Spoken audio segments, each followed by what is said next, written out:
if we were only bodies, we might be able to function physically. If we were only body-mind, we might be able to react as a computer can react. It can take in data, it can analyze it, it can spit data back out at you, it can respond to commands and so on. But what is it that makes a person uniquely a being? And it's their spirit. This is one of those undefinables because it transcends words. But again, it's that part of us that is not attached, that is just witness to the process.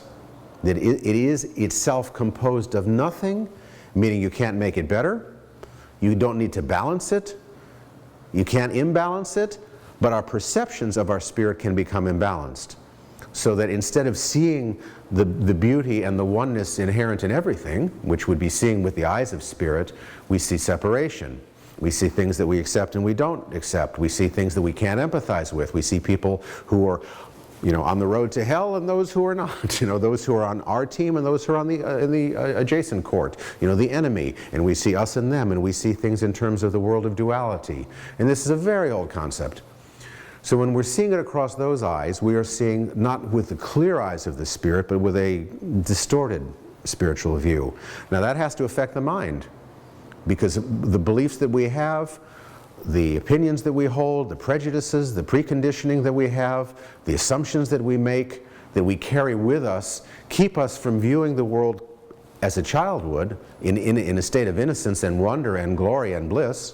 We see it across these filters, which create preconceptions and expectations and judgments about what should be happening, and put us in contradiction.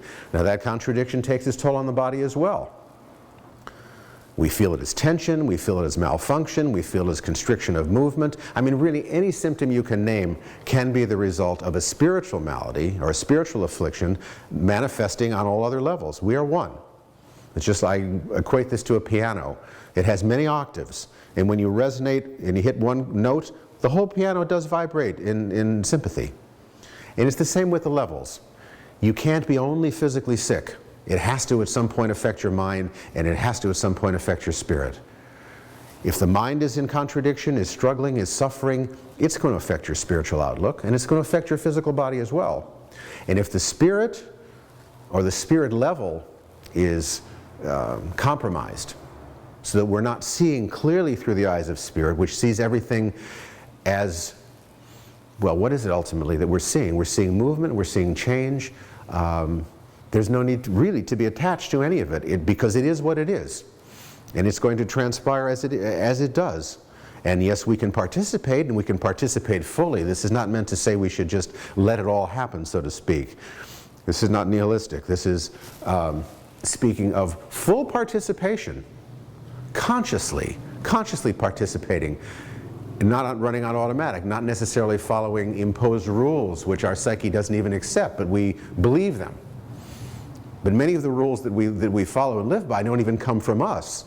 They're imposed by society, they've been imposed by our parents, etc., etc. Now, there's nothing wrong with the rules, because it civilizes us and enables us to live harmoniously in the world.